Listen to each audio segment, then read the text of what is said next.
আদিবাসী উন্নয়নের সমস্ত রকম সাহায্য আশ্বাস মন্ত্রীর।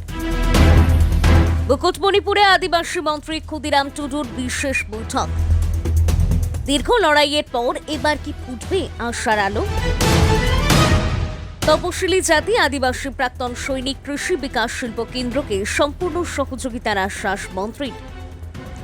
আদিবাসীদের উন্নয়নের সমস্ত রকমের সহযোগিতা করবে রাজ্যের নতুন সরকার।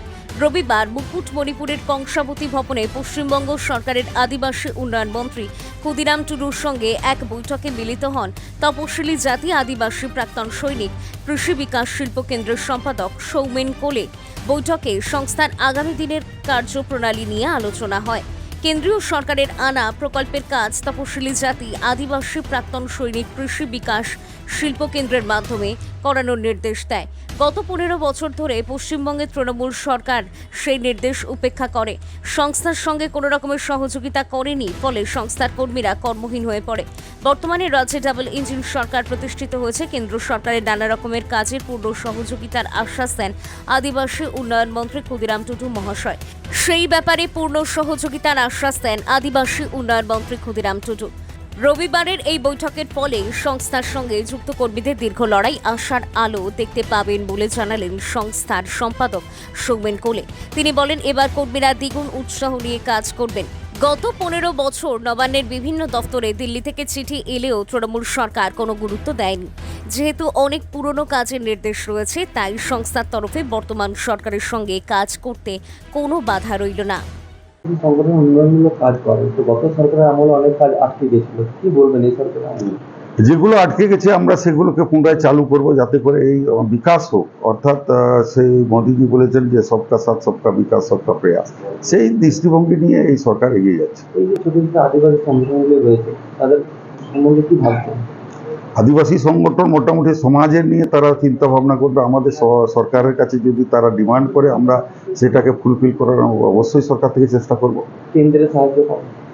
আমাদের তো ডবল ইঞ্জিন সরকার আছে, এটা তো মানে কোনো একটা গিয়ার ফেসে গেলে আর একটা গিয়ারে গাড়ি উঠে যাবে। অর্থাৎ প্রচুর ইনভেস্টমেন্ট আছে। আপনাদের সংগঠনের পক্ষ থেকে কি উদ্যোগ নেওয়া হয়? চাষী সমূহ নমস্কার, আমি সৌমেন কোলে, সম্পাদক তফসিল জাতি আদিবাসী প্রাক্তন সৈনিক কৃষি বিকাশ শিল্প কেন্দ্র। আজকে আমরা উপস্থিত হয়েছি বাঁকুড়া জেলার মুকুটমণিপুরে আমাদের কংসাবতী ভবনে। এখানে আমাদের একটা বিশেষ বৈঠক ছিল আমাদের মাননীয় মন্ত্রীর সাথে, যিনি ট্রাইবাল অ্যাফেয়ার্স ডিপার্টমেন্টের মন্ত্রী মাননীয় ক্ষুদিরাম টুডু মহাশয়ের সাথে।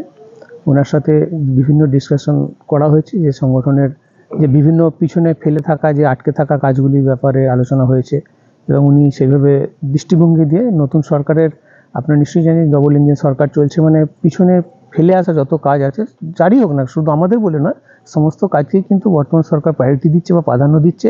সেই জায়গায় দাঁড়িয়ে আমরা দেখেছি বা আজকেও যেভাবে আলোচনা হয়েছে, আমরা যে লক্ষ্য নিয়ে বা যে উদ্দেশ্য নিয়ে আমরা আজকে এসেছি সেটা আমাদের সফল হয়েছে। এবং আগামী দিনে আমাদের সাথে যে সমস্ত কর্মীরা যুক্ত আছে তাদেরও একটা ভালো জায়গা একটা থাকবে, সেটাও কিন্তু আমরা পরিষ্কারভাবে আমরা আজকে সকলকে জানাচ্ছি।